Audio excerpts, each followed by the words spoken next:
Assalamualaikum saudaraku semua yang selalu dirahmati oleh Allah Subhanahu wa Ta'ala. Sebelum kita semua mendengarkan cerita yang akan dibacakan, tidak lupa terlebih dahulu kita semua mengucapkan syukur atas semua nikmat yang telah Allah karuniakan.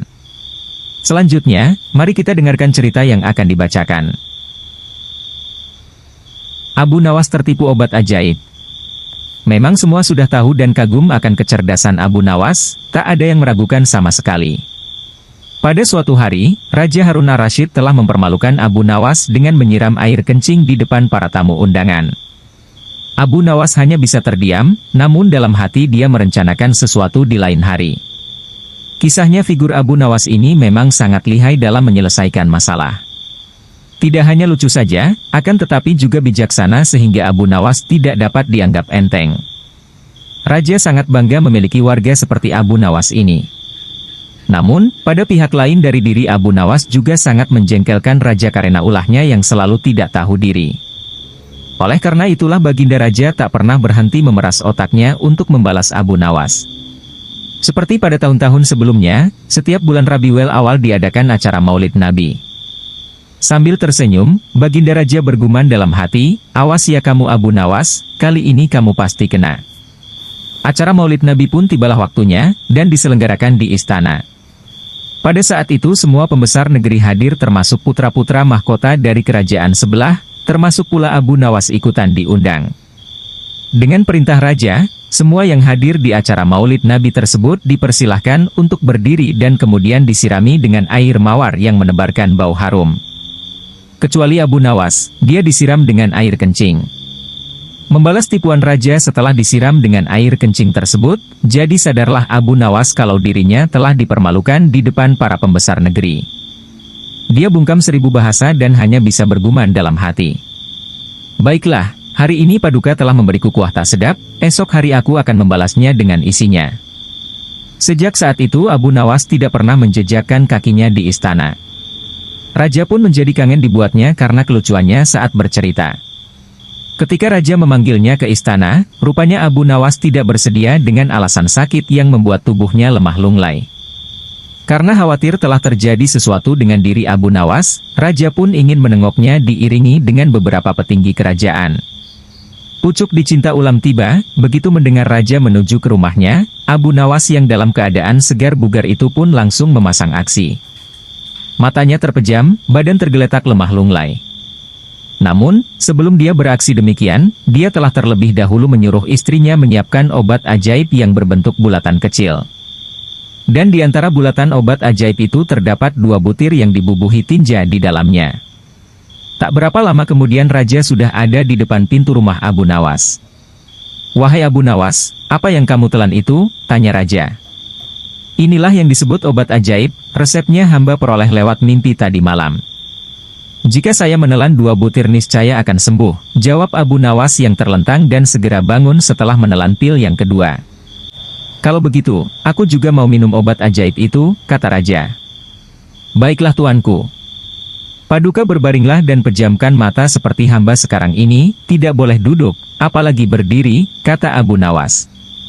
Raja pun menuruti perintah Abu Nawas. Obat ajaib begitu mata Raja terpejam, Abu Nawas cepat-cepat memasukkan butiran obat ajaib yang telah dibubuhi tinja itu ke mulut Raja. Tiba-tiba saja Baginda Raja bangkit sambil membelalakan matanya. "Hai Abu Nawas, engkau memberiku makan tinja ya," kata Raja. Maka Abu Nawas pun segera bersimpuh sambil memberi hormat kepada rajanya. "Wahai Khalifah, dulu Baginda memberi hamba kuahnya, sekarang hamba memberi isinya. Jikalau Baginda tidak memberi hamba uang 100 dinar, kejadian itu akan hamba ceritakan kepada halayak ramai," kata Abu Nawas. "Diamlah hai Abu Nawas, jangan ngomong kepada siapa-siapa, nanti aku akan memberimu uang 100 dinar, kata Raja. Setelah itu, Raja dan semua pengikutnya kembali ke istana. Mereka menyiapkan pundi-pundi yang berisi uang 100 dinar. Nah, untuk kesekian kalinya Abu Nawas berhasil memperdaya rajanya, berhasil mengalahkan rajanya.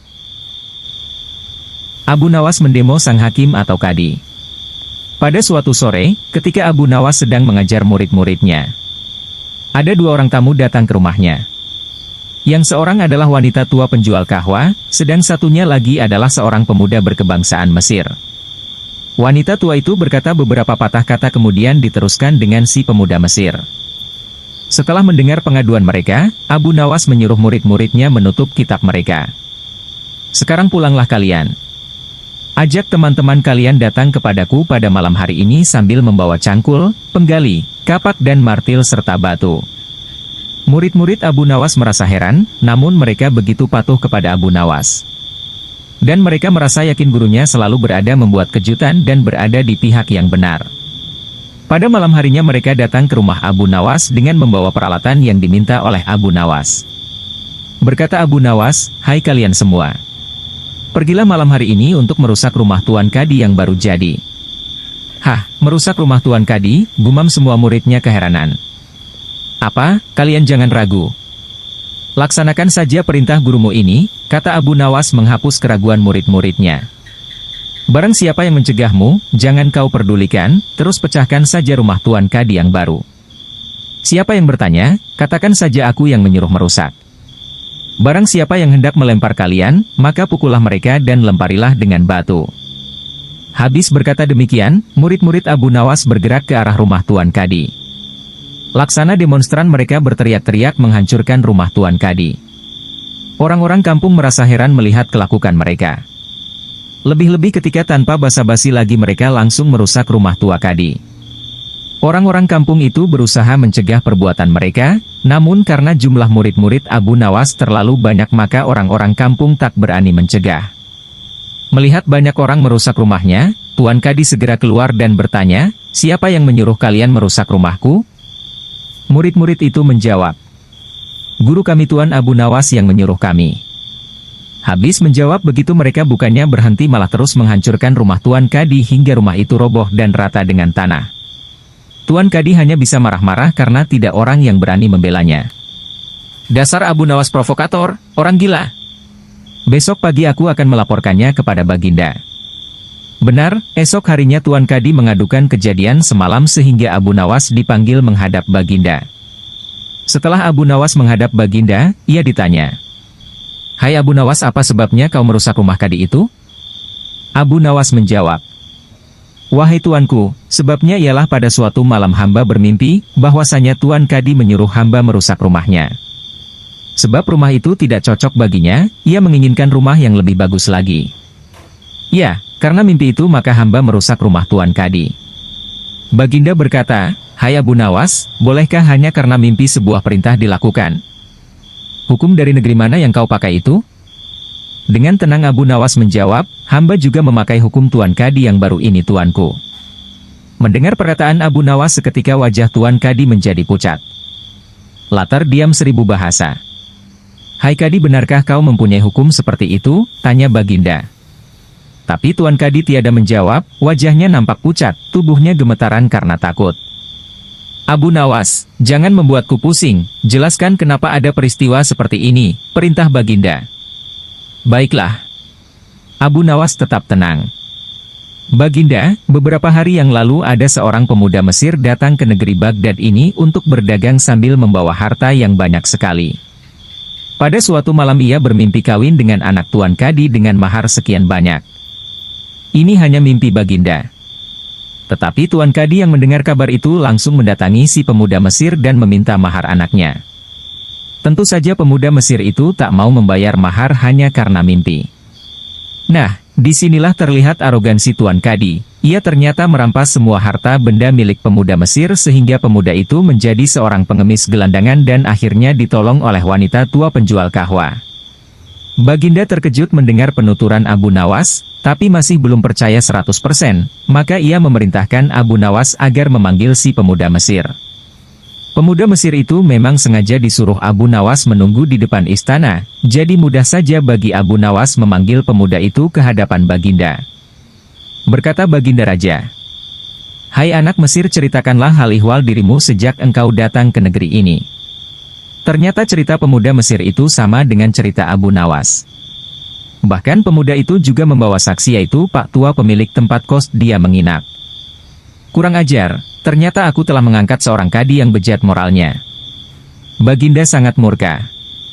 Kadi yang baru itu dipecat dan seluruh harta bendanya dirampas dan diberikan kepada si pemuda Mesir. Setelah perkara selesai, kembalilah si pemuda Mesir itu dengan Abu Nawas pulang ke rumahnya. Pemuda Mesir itu hendak membalas kebaikan Abu Nawas. Berkata Abu Nawas, "Janganlah engkau memberiku barang sesuatu pun kepadaku. Aku tidak akan menerimanya sedikit pun jua." Pemuda Mesir itu betul-betul mengagumi Abu Nawas. Ketika ia kembali ke negeri Mesir, ia menceritakan tentang kehebatan Abu Nawas itu kepada penduduk Mesir sehingga nama Abu Nawas menjadi sangat terkenal. Abu Nawas membalas tipuan raja. Sudah menjadi takdir kali ya si Abu Nawas ini cerdik dan pandai, bahkan sekalipun menipu kok malah diberi hadiah oleh rajanya. Seperti kisah Abu Nawas lucu dan kocak berikut ini. Abu Nawas melakukan protes karena hadiah yang akan dijanjikan oleh rajanya tidak kunjung diberikan. Akhirnya Abu Nawas membuat siasat agar dia diberi hadiah sebagaimana mestinya. Mari kita ikuti kisahnya. Pada suatu malam yang sangat dingin, Abu Nawas diundang oleh Raja Harun ar-Rasyid untuk menemaninya mengobrol. Nah, pada saat obrolan mereka tentang rasa dingin, tiba-tiba sangat raja bertanya kepada Abu Nawas. "Wahai Abu Nawas, maukah engkau telanjang bulat di atas atap malam ini? Tergantung imbalannya saja Paduka," jawab Abu Nawas. "Baiklah, engkau akan aku beri 500 dirham bila mau melaksanakannya," jelas raja. Dengan imbalan sebesar itu, Abu Nawas segera saja mencopoti bajunya satu persatu mulai dari pakaian atas hingga pakaian bawah. Setelah seluruh bagian bajunya dilepas, selanjutnya Abu Nawas naik menuju atas atap dan duduk-duduk di sana. Rasa dingin sangat menusuk kulit Abu Nawas semalaman dan baru menjelang subuh Abu Nawas turun ke bawah. "Wahai Paduka, mana uang yang Paduka janjikan kepadaku?" tanya Abu Nawas. "Sabar dulu wahai Abu Nawas. Begini ya semalaman apa yang telah engkau lihat?" tanya raja. "Hamba tidak melihat apa-apa tuanku.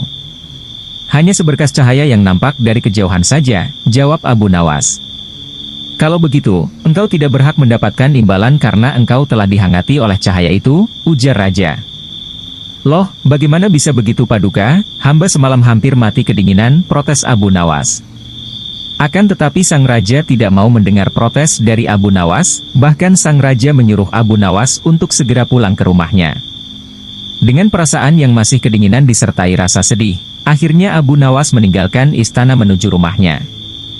Dalam perjalanan, Abu Nawas berkata dalam hati, "Bagaimana mungkin baginda ini ingkar janji? Baiklah, aku harus mendapatkan hakku yang tadi." Setelah selang beberapa hari, Abu Nawas menghadap Raja Harun ar-Rasyid. Abu Nawas mengundang rajanya untuk jamuan makan-makan di rumahnya. Raja Harun pun menerima undangan tersebut. Pagi-pagi sekali Abu Nawas sudah muncul di istana dengan tujuan menjemput raja bersama dengan rombongan kerajaan. Di tengah perjalanan, Abu Nawas minta izin kepada rajanya untuk mendahului mereka dengan alasan ada hal yang harus dikerjakan, terutama menyiapkan hal penyambutan meriah kepada rajanya. Tidak beberapa lama kemudian, Abu Nawas sudah berada di tempat pesta. "Ayo, cepatlah dirikan kemah," teriak Abu Nawas kepada murid-muridnya. Abu Nawas rupanya menyuruh murid-muridnya agar keadaan menjadi siap dalam penyambutan nanti. Ada pula yang menyalakan api di bawah pohon besar. Kemudian ada periuk-periuk yang telah diisi dengan daging dan digantungkan di dahan-dahan pohon itu. Raja Harun ar-Rasyid dan rombongan datang. Setelah sejenak mengobrol, Abu Nawas mulai bercerita macam-macam agar rajanya menjadi senang. Karena keasyikan mengobrol itu, Raja Harun terlihat memegangi perut pertanda rasa lapar sudah menjaar di tubuhnya. "Wahai Abu Nawas, mana makanannya?" tanya raja. "Sabar Baginda, apinya lamban sekali panasnya, padahal sejak dari tadi pagi dinyalakan," jawab Abu Nawas. "Api jenis apa itu kok lamban sekali panasnya?" "Coba antar aku ke dapur," ujar raja. Setelah tiba di dapur, sang raja merasa sangat heran karena ada api namun tidak ada makanan yang sedang dimasak. "Mana makanannya?" tanya raja. "Itu Baginda, ada di atas dahan pohon," jawab Abu Nawas sambil menunjuk pohon. "Pantas saja, bagaimana mungkin bisa matang kalau yang dimasak di atas sana sedangkan apinya ada di bawah, terlalu jauh jaraknya," ujar raja keheranan. "Sama saja Baginda dengan kasusku beberapa hari yang lalu, bagaimana tubuhku ini dihangatkan oleh cahaya yang berada di kejauhan," ucap Abu Nawas menjelaskan. Sang Raja Harun ar-Rasyid langsung tertawa mendengar perkataan Abu Nawas tersebut. Ia kemudian memerintahkan salah seorang pengawalnya untuk memberikan hadiah berlipat 2 kali dari yang pernah ia janjikan kepada Abu Nawas. "Selamat ya Abu Nawas, 1000 dirham lalu buat apa tuh?" Abu Nawas debat kusir tentang ayam. Melihat ayam betinanya bertelur, Baginda tersenyum. Beliau memanggil pengawal agar mengumumkan kepada rakyat bahwa kerajaan mengadakan sayembara untuk umum. Sayembara itu berupa pertanyaan yang mudah tetapi memerlukan jawaban yang tepat dan masuk akal. Barang siapa yang bisa menjawab pertanyaan itu akan mendapat imbalan yang amat menggiurkan. 1 pundi penuh uang emas. Tetapi bila tidak bisa menjawab maka hukuman yang menjadi akibatnya. Banyak rakyat yang ingin mengikuti sayembara itu terutama orang-orang miskin. Beberapa dari mereka sampai meneteskan air liur. Mengingat beratnya hukuman yang akan dijatuhkan maka tak mengherankan bila pesertanya hanya 4 orang. Dan salah satu dari para peserta yang amat sedikit itu adalah Abu Nawas. Aturan main sayembara itu ada 2. Pertama, jawaban harus masuk akal. Kedua, peserta harus mampu menjawab sanggahan dari Baginda sendiri. Pada hari yang telah ditetapkan para peserta sudah siap di depan panggung. Baginda duduk di atas panggung. Beliau memanggil peserta pertama. Peserta pertama maju dengan tubuh gemetar. Baginda bertanya, manakah yang lebih dahulu, telur atau ayam? Telur, jawab peserta pertama. Apa alasannya? Tanya Baginda. Bila ayam lebih dahulu itu tidak mungkin karena ayam berasal dari telur. Kata peserta pertama menjelaskan. Kalau begitu siapa yang mengerami telur itu? Sanggah Baginda. Peserta pertama pucat pasi. Wajahnya mendadak berubah putih seperti kertas, ia tidak bisa menjawab. Tanpa ampun ia dimasukkan ke dalam penjara. Kemudian peserta kedua maju. Ia berkata, Paduka yang mulia, sebenarnya telur dan ayam tercipta dalam waktu yang bersamaan. Bagaimana bisa bersamaan? Tanya Baginda. Bila ayam lebih dahulu itu tidak mungkin karena ayam berasal dari telur. Bila telur lebih dahulu itu juga tidak mungkin karena telur tidak bisa menetas tanpa dierami. Kata peserta kedua dengan mantap. Bukankah ayam betina bisa bertelur tanpa ayam jantan? Sanggah Baginda memojokkan. Peserta kedua bingung. Ia pun dijebloskan ke dalam penjara. Lalu giliran peserta ketiga. Lah berkata, Tuanku yang mulia, sebenarnya ayam tercipta lebih dahulu daripada telur. Sebutkan alasanmu. Kata Baginda. Menurut hamba, yang pertama tercipta adalah ayam betina. Kata peserta ketiga meyakinkan. Lalu bagaimana ayam betina bisa beranak pinak seperti sekarang? Sedangkan ayam jantan tidak ada. Kata Baginda memancing. Ayam betina bisa bertelur tanpa ayam jantan. Telur dirami sendiri. Lalu menetas dan menurunkan anak ayam jantan. Kemudian menjadi ayam jantan dewasa dan mengawini induknya sendiri. Peserta ketiga berusaha menjelaskan. Bagaimana bila ayam betina mati sebelum ayam jantan yang sudah dewasa sempat mengawininya? Peserta ketiga pun tidak bisa menjawab sanggahan Baginda. Lapun dimasukkan ke penjara. Kini tiba giliran Abu Nawas. Ia berkata, yang pasti adalah telur dulu, baru ayam. Coba terangkan secara logis. Kata Baginda ingin tahu.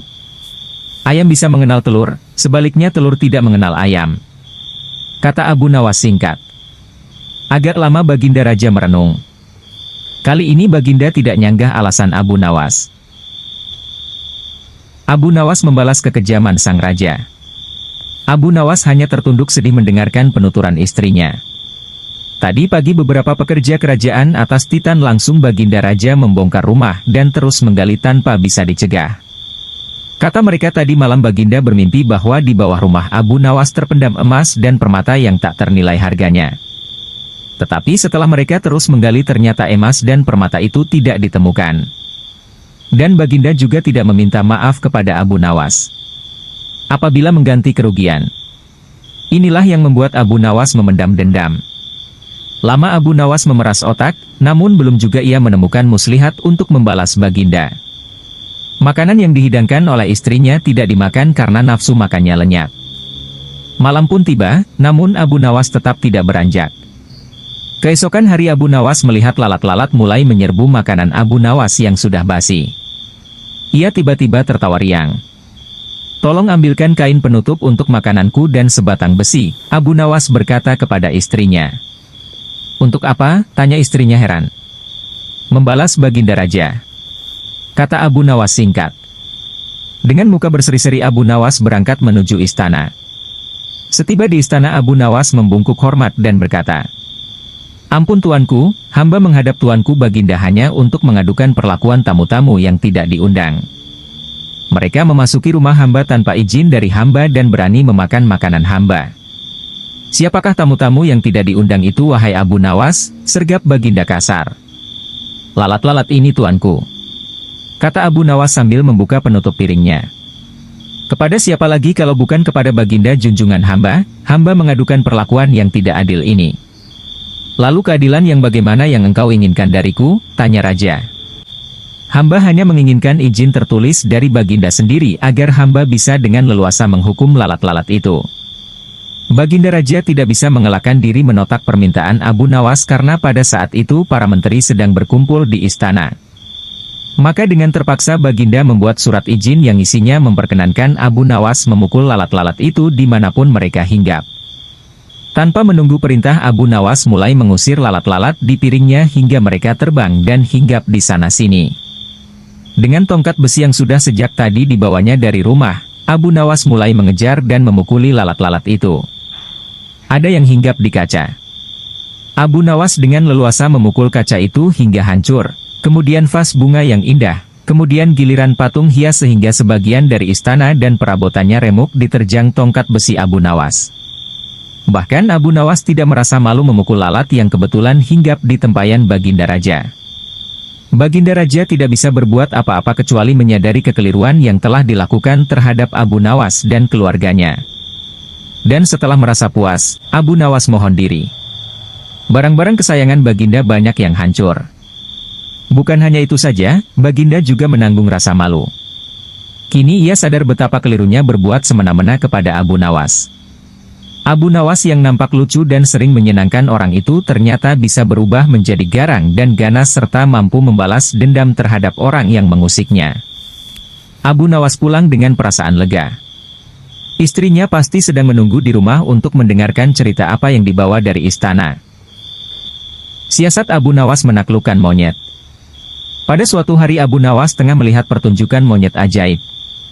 Ajaib karena si monyet ini hanya mau diperintah oleh pemiliknya saja. Kalau diperintah oleh orang lain maka dia akan menolak. Namun, dengan kecerdasan yang dimilikinya, Abu Nawas akhirnya berhasil mengecoh si monyet sehingga menuruti perkataan Abu Nawas. Ikuti kisahnya berikut ini. Pada suatu hari yang cerah, Abu Nawas telah mendapatkan perintah dari Raja Harun ar-Rasyid untuk mengamati dan mencari tahu kekurangan yang ada pada rakyatnya.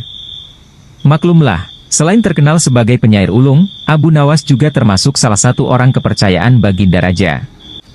Karena usulan-usulan dan petuahnya yang seringkali tidak masuk akal. Namun tetap bisa menjadi solusi ketika masalah sedang tiba melanda. Pada suatu malam, Abu Nawas melangkahkan kedua kakinya dengan santai menyisir kota. Selama dalam perjalanan, ia sama sekali tidak melihat adanya sesuatu yang dirasa janggal. Karena kesejahteraan penduduk pada waktu itu boleh dibilang cukup layak. Pertunjukan monyet. Akan tetapi, pada saat Abu Nawas tengah berada di depan tanah lapang yang sering digunakan penduduk untuk mengadakan hajatan. Tiba-tiba langkah kakinya terhenti dengan adanya kerumunan massa yang begitu banyak. Abu Nawas pun bertanya kepada temannya yang bernama Husin yang secara kebetulan baru melihat pertunjukan di sana. Ada pertunjukan apa di sana? Tanya Abu Nawas. Pertunjukan keliling yang melibatkan monyet ajaib, jawab Husin. Apa maksudmu dengan monyet ajaib? Tanya Abu Nawas. Monyet tersebut bisa mengerti bahasa manusia dan yang lebih menakjubkan lagi, monyet itu hanya mau tunduk kepada pemiliknya saja, jelas Husin. Ancaman Abu Nawas kepada monyet. Jawaban Husin itu telah membuat Abu Nawas semakin tertarik dan penasaran. Dia langsung pamit pada temannya itu untuk melihat pertunjukan monyet itu.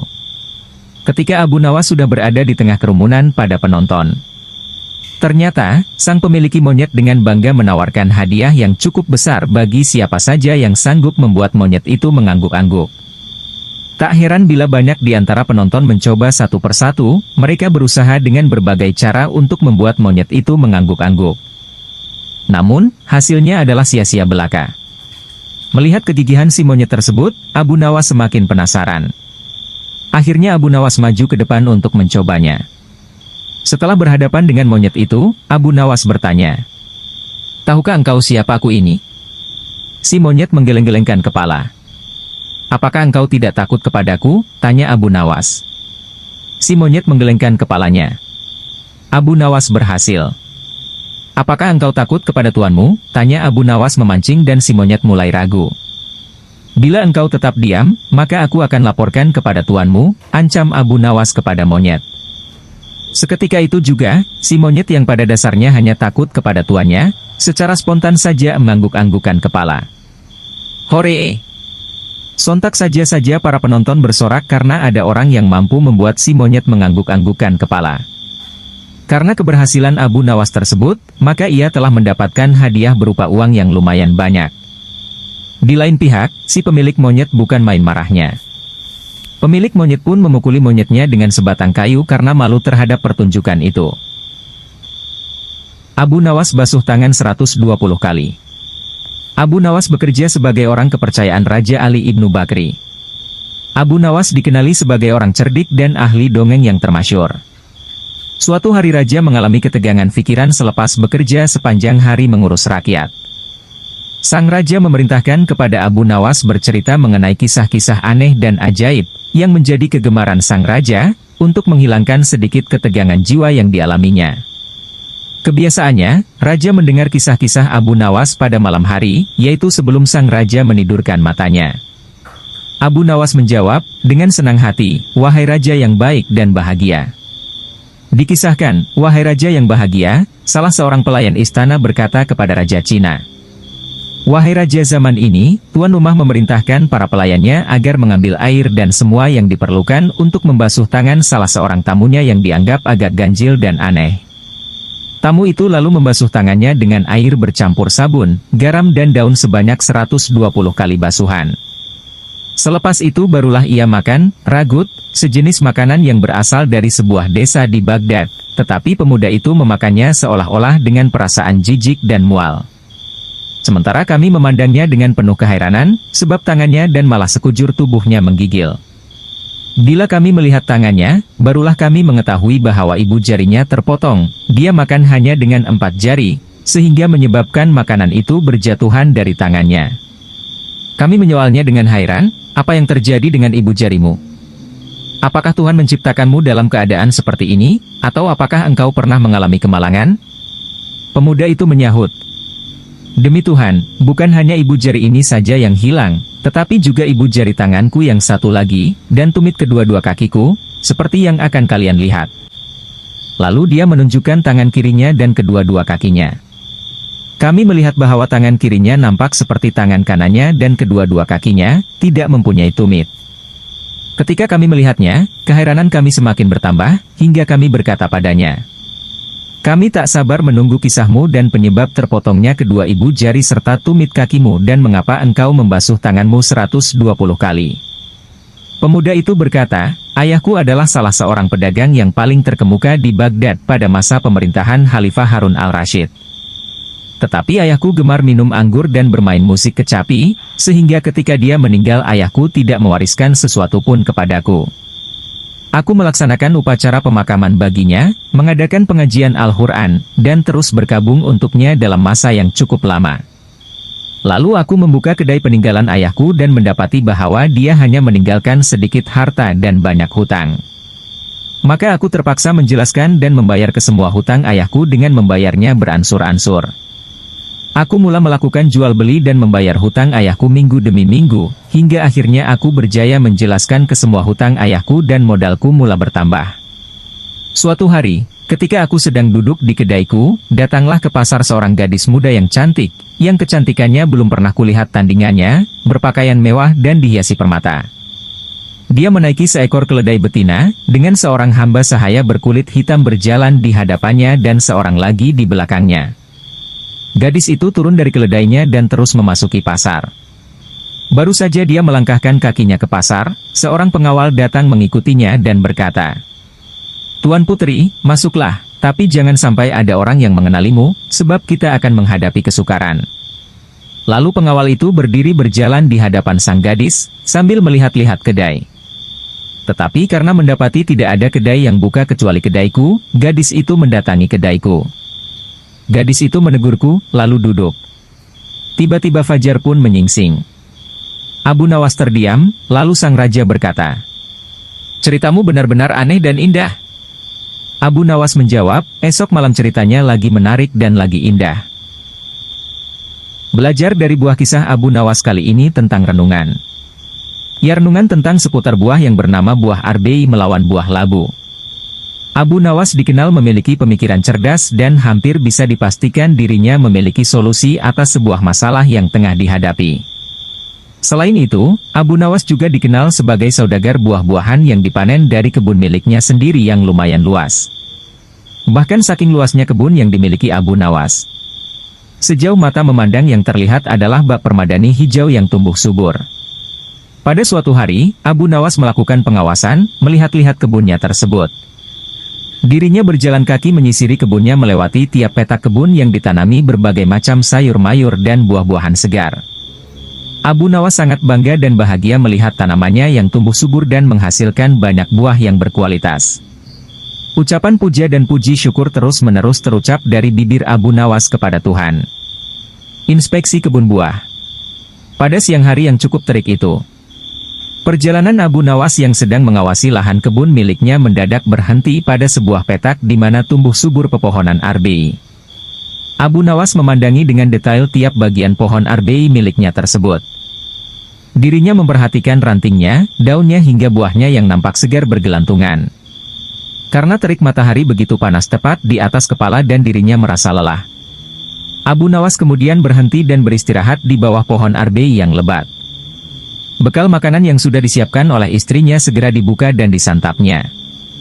Kali ini makanan yang dia bawa tidak pedas-pedas amat, sangat enak gumanya dalam hati. Dengan ditemani semilir angin yang sepoi-sepoi, Abu Nawas puas menikmati makanan dari istrinya tersebut. Setelah kenyang, dirinya menyandarkan diri pada batang pohon arbei sambil melihat ke atas, dilihatnya buah arbei yang ranum. Sesaat itu pula dirinya memandangi buah labu yang ada di petak seberang, betapa besar buahnya serta ranum. Bukan Abu Nawas kalau dirinya hanya memandang saja. Ya, seperti biasa, Abu Nawas mulai merenungi buah-buahan yang tumbuh segar dari kebun miliknya. Tiba-tiba saja terlintas sebuah pemikiran di benak Abu Nawas. Aku itu heran, apa sebabnya ya pohon arbei yang sebesar ini namun buahnya hanya kecil saja. Padahal, pohon labu yang merambat dan mudah patah saja bisa menghasilkan buah yang besar-besar, ujar Abu Nawas dalam hati. Kejatuhan buah arbei. Tak lama berselang, angin kecil pun bertiup menghampiri Abu Nawas yang sedang beristirahat seolah-olah langsung menjawab pertanyaan yang ada dalam benaknya. Ranting arbei pun bergerak-gerak dan saling bergesekan dan sesaat kemudian ada sebiji buah arbei jatuh tepat di kepala Abu Nawas yang sedang tidak bersorban itu. "Aha, aku tahu sebabnya," ujar Abu Nawas. Beruntung bagi Abu Nawas di siang itu hanya kejatuhan buah arbei saat sedang beristirahat.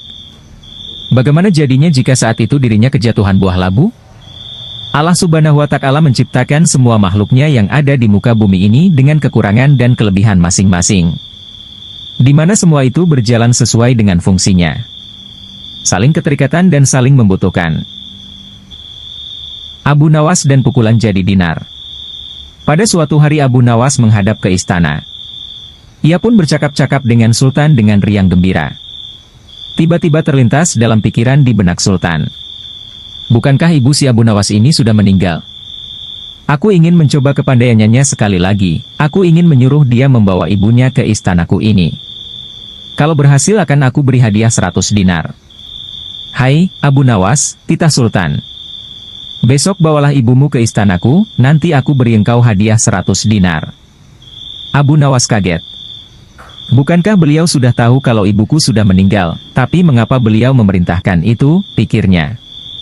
Namun dasar Abu Nawas, ia menyanggupi perintah itu. Baiklah, tuanku, esok pagi hamba akan bawa ibu hamba menghadap kemari, jawabnya mantap.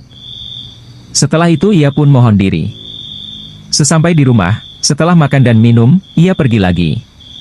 Dijelajahinya sudut-sudut negeri itu, menyusuri jalan, lorong dan kampung, untuk mencari seorang perempuan tua yang akan dijadikan sebagai ibu angkat.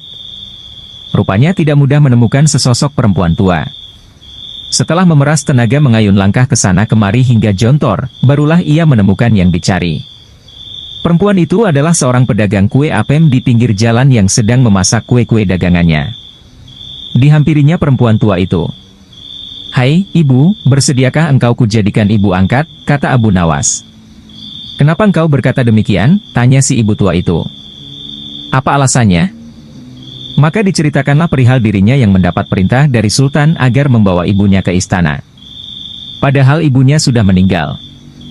Juga dijanjikan akan membagi 2 hadiah dari Sultan yang akan diterimanya. Uang itu dapat ibu simpan untuk bekal meninggal bila sewaktu-waktu dipanggil Tuhan, kata Abu Nawas. "Baiklah," kata si ibu tua itu, "aku sanggup memenuhi permintaanmu itu."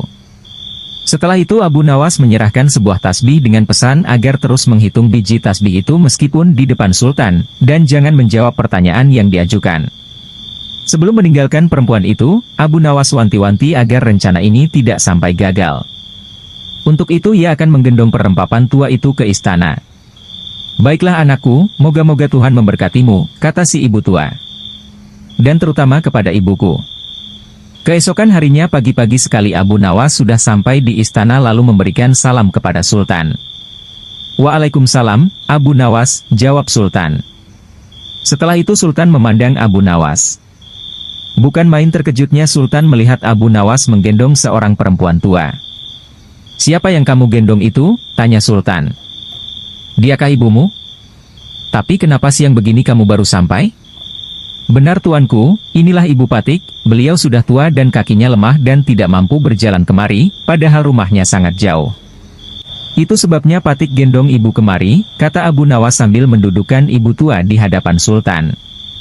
Setelah duduk ibu tua itu pun memegang tasbih dan segera menghitung biji tasbih tanpa henti meski Sultan mengajukan beberapa pertanyaan kepadanya. Tentu saja Sultan tersinggung.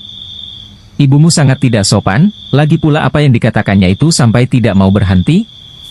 "Sembah Abu Nawas, ya tuanku Syah Alam, suami Ibu Patik ini 99 banyaknya.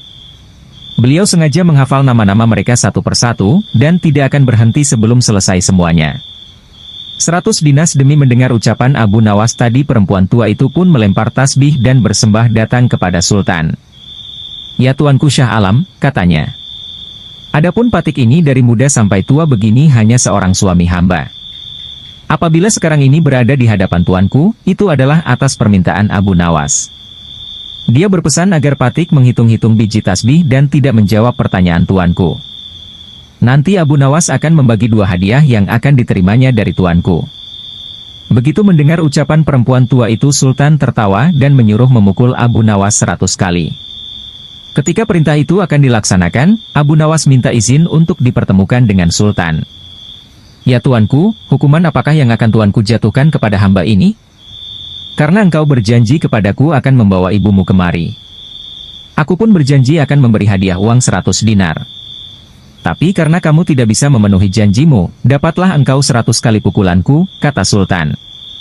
"Ya tuanku, Syah Alam," kata Abu Nawas. "Patik berjanji dengan perempuan tua ini akan membagi 2 hadiah yang akan tuanku berikan kepada hamba. Tetapi karena sekarang hamba mendapat dera, hadiah itu juga harus dibagi 2. Karena yang bersalah 2 orang. Patik terimalah hukuman itu, tetapi 50 seorang dengan perempuan tua ini." Dalam hati Sultan bergumam. Jangankan dipukul 50 kali, dipukul sekali saja perempuan tua ini tidak akan mampu berdiri. Setelah itu Sultan memberi 50 dinar kepada perempuan tua itu sambil berpesan agar tidak cepat percaya kepada Abu Nawas bila lain kali menemuinya. Dengan sukacita diterimanya hadiah itu dan dipandangnya Abu Nawas. "Ya tuanku Syah Alam, ampun beribu ampun, jika ibuku telah mendapat anugerah dari Paduka, tidak adil kiranya bila anaknya ini dilupakan begitu saja." Ya, terimalah pula bagianmu," ujar Baginda sambil tersenyum. "Ini." Semua orang tertawa dalam hati. Setelah Abu Nawas bermohon diri pulang ke rumah. Demikian pula perempuan tua itu dan semua yang hadir di Balairung, dengan perasaan masing-masing. Abu Nawas dan 6 lembu pandai bicara. Pada suatu hari, Sultan Harun al-Rasyid memanggil Abu Nawas menghadap ke istana. Kali ini Sultan ingin menguji kecerdikan Abu Nawas. Sesampainya di hadapan Sultan, Abu Nawas pun menyembah. Dan Sultan bertitah. "Hai, Abu Nawas, aku menginginkan 6 ekor lembu berjenggot yang pandai bicara, bisakah engkau mendatangkan mereka dalam waktu seminggu? Kalau gagal, akan aku penggal lehermu." "Baiklah, Tuanku Syah Alam, hamba junjung tinggi titah Tuanku." Semua punggawa istana yang hadir pada saat itu, berkata dalam hati, "Mampuslah kau Abu Nawas." Abu Nawas bermohon diri dan pulang ke rumah. Begitu sampai di rumah, ia duduk berdiam diri merenungkan keinginan Sultan. Seharian ia tidak keluar rumah, sehingga membuat tetangga heran. Ia baru keluar rumah persis setelah seminggu kemudian, yaitu batas waktu yang diberikan Sultan kepadanya. Ia segera menuju kerumunan orang banyak, lalu ujarnya, "Hai orang-orang muda, hari ini hari apa?" Orang-orang yang menjawab benar akan dia lepaskan. Tetapi orang-orang yang menjawab salah, akan ia tahan. Dan ternyata, tidak ada seorang pun yang menjawab dengan benar. Tak ayal, Abu Nawas pun marah-marah kepada mereka. "Begitu saja kok anggap bisa menjawab? Kalau begitu, mari kita menghadap Sultan Harun al-Rasyid, untuk mencari tahu kebenaran yang sesungguhnya." Keesokan harinya, balairung istana Baghdad dipenuhi warga masyarakat yang ingin tahu kesanggupan Abu Nawas membawa 6 ekor lembu berjenggot. Sampai di depan Sultan Harun al-Rasyid, ia pun mengaturkan sembah dan duduk dengan khidmat. Lalu, Sultan berkata, "Hai Abu Nawas, mana lembu berjenggot yang pandai bicara itu?" Tanpa banyak bicara, Abu Nawas pun menunjuk ke 6 orang yang dibawanya itu. "Inilah mereka, Tuanku Syah Alam." "Hai, Abu Nawas, apa yang kau tunjukkan kepadaku itu?" "Ya, Tuanku Syah Alam, tanyalah pada mereka hari apa sekarang," jawab Abu Nawas. Ketika Sultan bertanya, ternyata orang-orang itu memberikan jawaban berbeda-beda. Maka berujarlah Abu Nawas, "Jika mereka manusia, tentunya tahu hari ini hari apa. Apalagi jika tuanku menanyakan hari yang lain, akan tambah pusinglah mereka. Manusia atau hewankah mereka ini? Inilah lembu berjenggot yang pandai bicara itu, tuanku." Sultan heran melihat Abu Nawas pandai melepaskan diri dari ancaman hukuman. Maka Sultan pun memberikan hadiah 5.000 dinar kepada Abu Nawas. Abu Nawas menghitung kematian tahanan. Kecerdikan Abu Nawas memang sudah tak diragukan lagi. Bahkan ketika Raja Harun al-Rasyid menghadapi masalah, tak segan-segan Abu Nawas dipanggilnya untuk menyelesaikan masalah. Nah, kali ini Abu Nawas mendapatkan tugas untuk menghitung kematian. Bagaimana cara Abu Nawas menghitungnya? Berikut kisahnya. Suatu hari, di negeri 1001 malam, Baghdad, digelarlah acara hajatan besar. Sang Raja Harun al-Rasyid pun berniat merayakan pesta ulang tahun kerajaan bersama-sama dengan seluruh rakyatnya. Pada hari yang telah ditunggu tiba, rakyat Baghdad dikumpulkan di depan pendapa istana. Raja Harun sang penguasa berdiri dan berkata, "Wahai rakyatku yang tercinta, hari ini kita mengadakan pesta ulang tahun kerajaan. Aku akan memberi hadiah kepada para fakir miskin. Aku juga akan memberikan pengampunan kepada para tahanan di penjara dengan mengurangi hukuman menjadi setengah dari sisa hukumannya," seru Baginda kepada rakyatnya. Memberi keringanan hukuman pada tahanan. Mendengar ucapan sang raja, tentu saja rakyat Baghdad bersukaria. Mereka segera berpesta bersama dan menyantap aneka makanan yang telah disediakan. Tak berapa lama kemudian, para pengawal istana membagi-bagikan hadiah kepada fakir miskin. Setelah dipastikan seluruh rakyatnya yang fakir miskin mendapatkan hadiah, Raja pun memanggil para tahanan-tahanan pertama yang mendapatkan kesempatan adalah bernama Sofyan. "Sofyan, berapa tahun hukumanmu?" tanya Baginda. 2 tahun Baginda, jawab Sofyan. "Sudah berapa tahun yang kamu jalani?" tanya Baginda lagi. 1 tahun Baginda, jawab Sofyan. "Kalau begitu, sisa hukumanmu yang 1 tahun aku kurangi menjadi setengah tahun sehingga hukumanmu tinggal 6 bulan saja," tegas Baginda. Selanjutnya, dipanggillah Ali. "Berapa tahun hukumanmu Ali?" tanya Baginda. Dengan nada yang sedih, Ali menjawab, "Mohon ampun Baginda, hamba dihukum seumur hidup," jawab Ali. Mendengar jawaban Ali tersebut, Baginda menjadi bingung harus menjawab apa untuk mengurangi hukuman Ali. Di tengah kebingungannya, raja yang terkenal bijaksana ini teringat dengan Abu Nawas. Akhirnya, dipanggillah Abu Nawas. Tak berapa lama kemudian, Abu Nawas yang turut serta dalam pesta ulang tahun kerajaan menghampiri sang raja yang sedang kebingungan itu. Abu Nawas, aku ada masalah mengenai hadiah pengampunan bagi Ali. Dia dihukum seumur hidup sedangkan aku berjanji akan memberikan pengampunan setengah dari sisa hukumannya. Padahal aku tidak tahu sampai umur berapa Ali akan hidup. Sekarang aku minta nasihatmu, bagaimana caranya memberi pengampunan kepada Ali dari sisa hukumannya, jelas raja. Mendengar penuturan rajanya, Abu Nawas pun ikut bingung. Dia berpikir, apa bisa mengurangi umur seseorang, padahal dia sendiri tidak tahu sampai kapan umurnya. Hamba minta waktu Baginda, ujar Abu Nawas. Abu Nawas mendapat sekantung keping emas. Mendengar permintaan Abu Nawas, raja pun akhirnya memberikan kesempatan kepada Abu Nawas untuk berpikir. Raja hanya memberi waktu sehari semalam saja, tidak boleh lebih. Jadi, besok pagi Abu Nawas harus memberikan jawabannya. Sesampainya di rumah, Abu Nawas pun berpikir keras untuk menemukan pemecahan masalah tersebut. Dia tidak bisa tidur karena selalu kepikiran akan hal itu. Namun, selang beberapa waktu, tampaklah senyuman di bibir Abu Nawas, pertanda solusi telah ditemukan. Abu Nawas pun malam itu segera masuk ke kamar untuk tidur dengan nyenyak. Pada pagi-pagi sekali, Abu Nawas telah bangun. Setelah mandi dan sarapan, dia pun pergi menghadap raja setelah berpamitan dengan istrinya. Hamba sudah mendapatkan cara untuk memecahkan masalah si Ali, Baginda.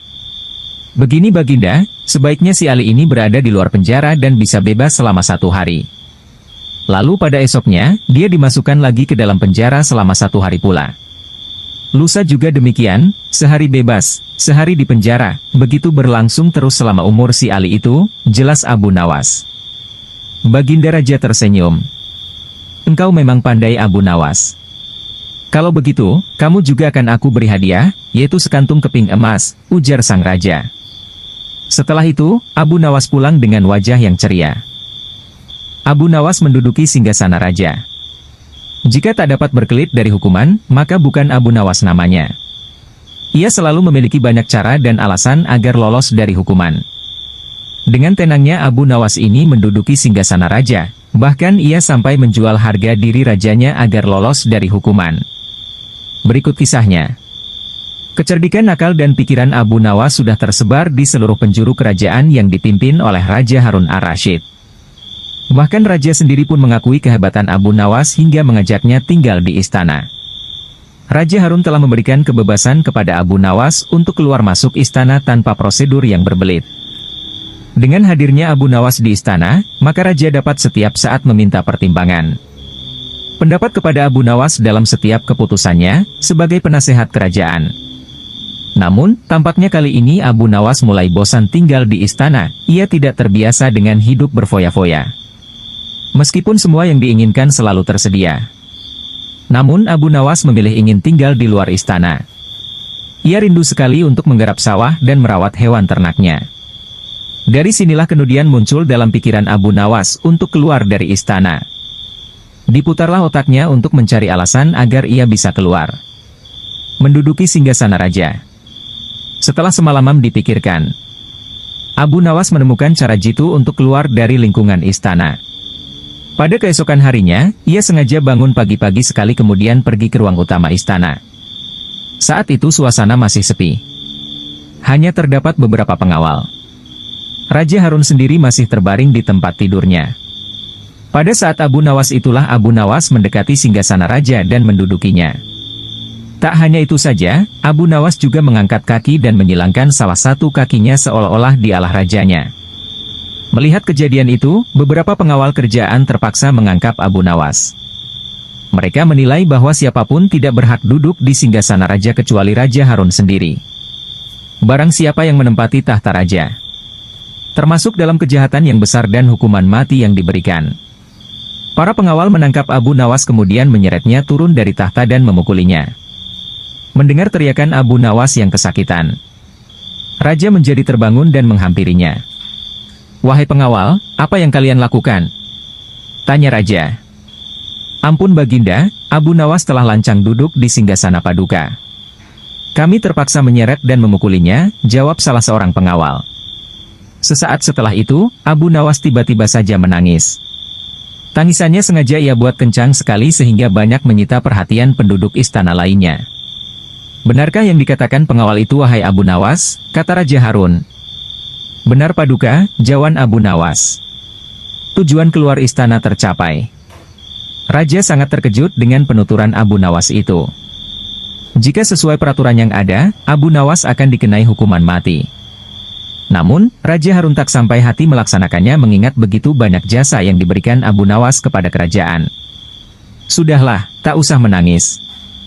Jangan khawatir, aku tidak akan menghukummu. Cepat hapus air matamu," ucap sangat raja. "Wahai Baginda, bukan pukulan mereka yang membuatku menangis. Aku menangis karena kasihan terhadap Paduka," kata Abu Nawas yang membuat raja tercengang oleh ucapan itu. "Engkau mengasihaniku?" tanya Raja Harun. "Mengapa engkau harus menagisiku?" kata raja lagi. Harga diri raja tercoreng.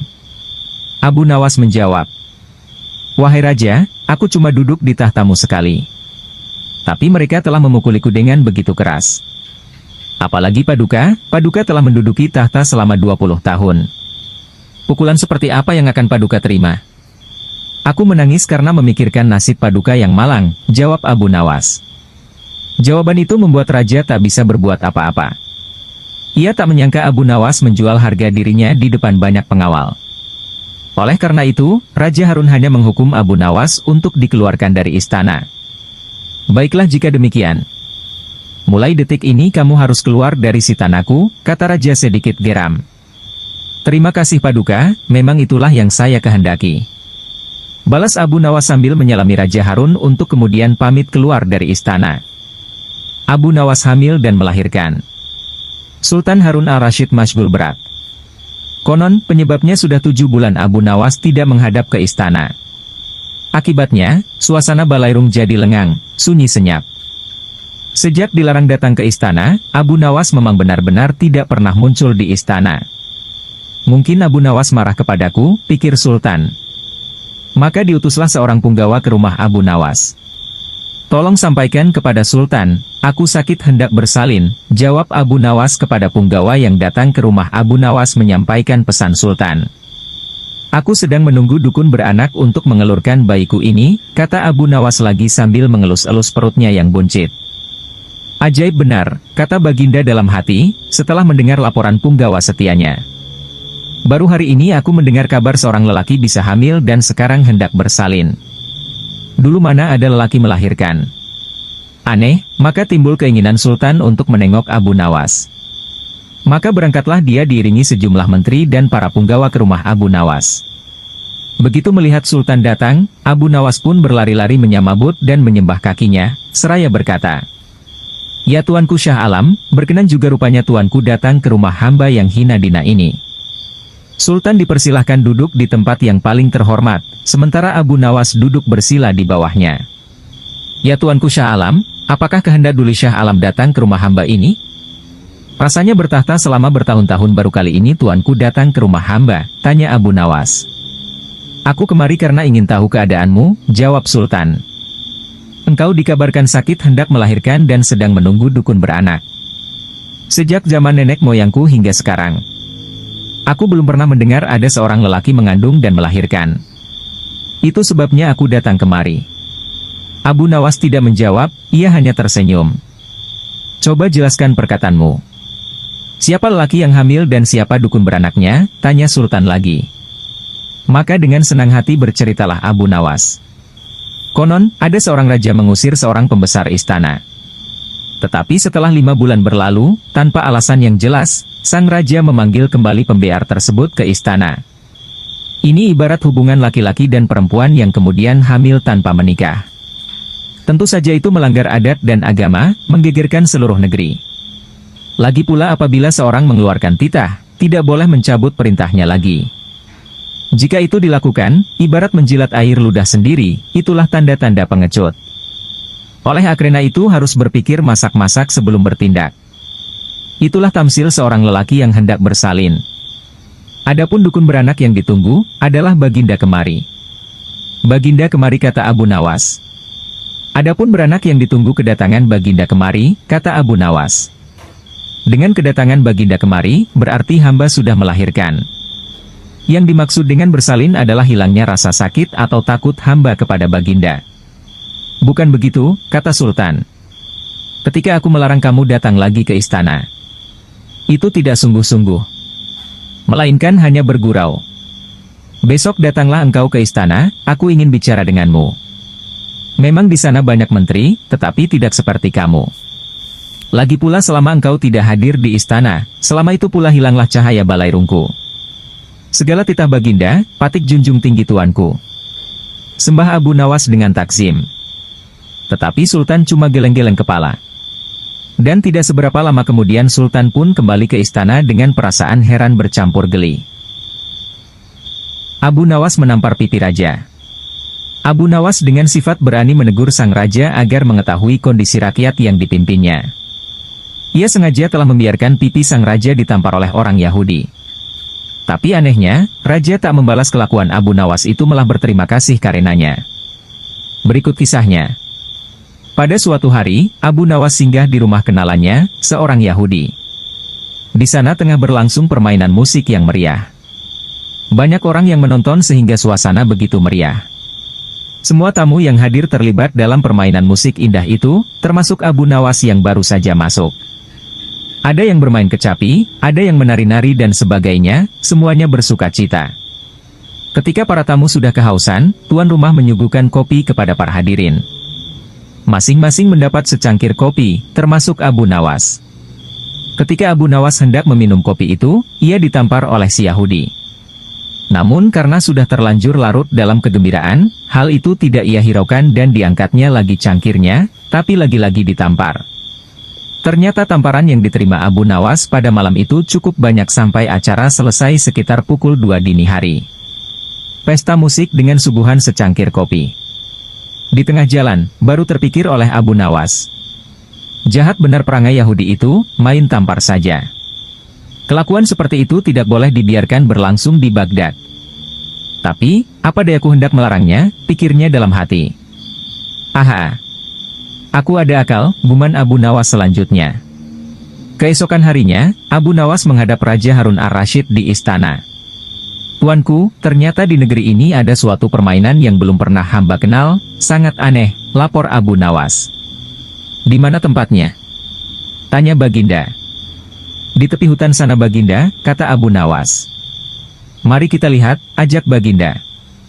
Nanti malam kita pergi berdua saja dan tuanku memakai pakaian santri, ucap Abu Nawas. Setelah sholat Isya, maka berangkatlah Baginda dan Abu Nawas ke rumah Yahudi itu. Ketika sampai di sana, kebetulan si Yahudi sedang asyik bermain musik dengan teman-temannya, maka Baginda pun dipersilahkan duduk. Ketika diminta untuk menari, Baginda menolak sehingga ia dipaksa dan ditampar pipinya kanan-kiri. Sampai di situ Baginda baru sadar bahwa ia telah dipermainkan oleh Abu Nawas. Tapi apa daya ia tak mampu melawan orang sebanyak itu. Maka, menarilah Baginda sampai keringat membasahi seluruh tubuhnya yang gendut itu. Setelah itu barulah diedarkan kopi kepada semua tamu, dan melihat hal itu, Abu Nawas meminta izin untuk keluar ruangan dengan alasan akan pergi ke kamar mandi untuk kencing. Biar Baginda merasakan sendiri peristiwa itu, karena salahnya sendiri tidak pernah mengetahui keadaan rakyatnya dan hanya percaya kepada laporan para menteri. Pikir Abu Nawas dalam hati sembari meluncur pulang ke rumahnya. Raja ditampar pipinya kiri kanan. Tatkala hendak mengangkat cangkir kopi ke mulutnya, Baginda ditampar oleh si Yahudi itu. Ketika ia hendak mengangkat kopi cangkirnya lagi, ia pun terkena tamparan lagi, begitu seterusnya hingga Baginda belum pernah mencicipi barang sedikit saja kopi yang disuguhkan. Pada pagi harinya, setelah bangun tidur, Baginda Raja Harun ar-Rasyid memerintahkan seorang pelayan istana untuk memanggil Abu Nawas. Wahai Abu Nawas, baik sekali perbuatanmu tadi malam, engkau biarkan diriku dipermalukan seperti itu, kata Baginda. Mohon ampun wahai Baginda Raja, pada malam sebelumnya hamba telah mendapat perlakuan yang SMA seperti itu. Apabila hal itu hamba laporkan secara jujur, pasti Baginda tidak akan percaya. Dari itu, hamba bawa Baginda ke sana agar mengetahui dengan kepala sendiri perilaku rakyat yang tidak senonoh itu, jawab Abu Nawas membela diri. Baginda tidak dapat membantah ucapan Abu Nawas, lalu disuruhnya beberapa pengawal untuk memanggil si Yahudi itu. "Wahai Yahudi, apa sebabnya engkau menampar aku tadi malam?" tanya Baginda marah. "Wahai tuanku, sesungguhnya hamba tidak tahu jika malam itu adalah tuanku." "Jika sekiranya hamba tahu, hamba tidak akan berbuat seperti itu," jawab si Yahudi membela diri. Apa daya, pembelaan Yahudi tidak disetujui oleh Baginda. Karena menampar orang termasuk perbuatan maksiat dan Baginda harus mengambil tindakan tegas karenanya. "Sekarang terimalah pembalasanku," kata Baginda. "Ampunilah hamba tuanku," ucap si Yahudi. Segera saja Baginda memerintahkan para prajurit untuk memasukkan si Yahudi ke dalam penjara. Sejak saat itu Raja Harun amat memperhatikan rakyatnya. Ia berterima kasih atas laporan yang diberikan oleh Abu Nawas tersebut.